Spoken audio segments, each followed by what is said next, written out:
Hello everybody, I'm giving you a update on the Sea Lancer deck I played at Lindenhurst Regionals. I have changed it drastically since then, I'd say, and I think it is for the better.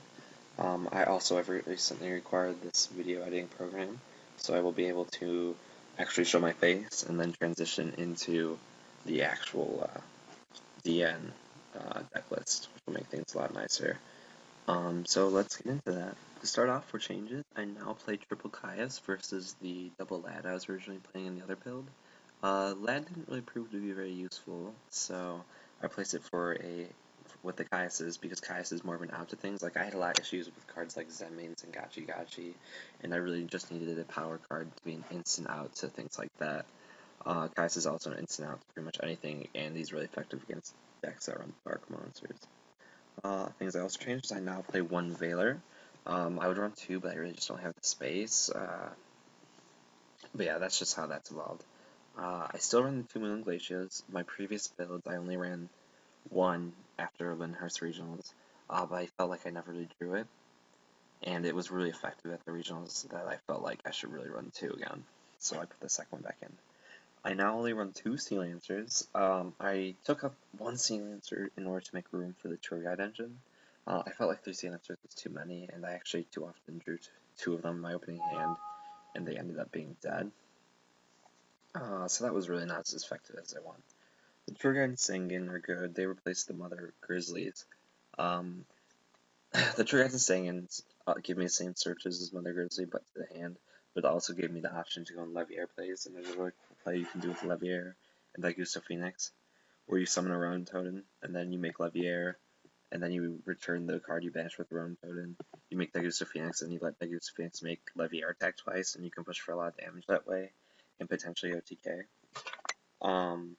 Also, I have changed my side deck. I now run Gemini Imps. I tried Shadow Prison Mirror, but I felt like it wasn't fast enough against the Dark World matchup, and I didn't really have a problem against Inzectors. So I felt like it was more necessary to have the Gemini Imps, so I had a more immediate out to Dark World plays. I only side one Vector because I now main one of them. I took out the Jinzos and the Vanity's Fiends because the Jinzo and Vanity's Fiend never really seemed to work the way I wanted it. People always had the outs for Vanity's Fiend, Jinzo. I never really drew into it when I needed it. I was more in need of things like Caiuses and such, so I actually had an out the monster. Back row was not really big an issue. Because Mermails is really the top deck right now, not a lot of back row heavy decks. I still said 2 Thunder Kings. This card's really effective against a lot of the machine decks going around, like the Machinas and the Gadgets. It's good against a lot of like synchrocentric decks. It's good against wind-ups. You know, it's just a good card in general. I often side into it when I'm going first, usually. I only side one Destiny now. I replaced the other one for Malevolent Catastrophe. I only play one of this card because I really only think that one's necessary. Whenever I get it out at my locals and everything, I typically won the game because my opponent never really expected it. And then the most interesting card that I probably put in my side deck now is the Mind Crush.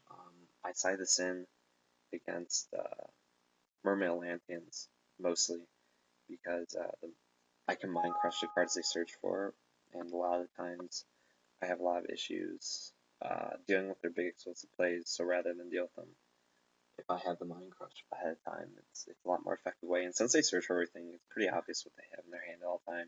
A lot of time you can hit multiple cards with the same name. As far as my extra deck, things that have changed is I now have to run level 6s in order to accommodate the Caiuses I now run. And also level 3s in order to accommodate the tour guides. That was my first attempt at making one of these weird videos with this program. And if you guys have any questions, comments, or criticism, I'd love to hear it below in the comments. Give me a like, subscribe, and, you know, hit me up sometime. I'd love to talk and chat about decks and ideas you have. So, get back to me.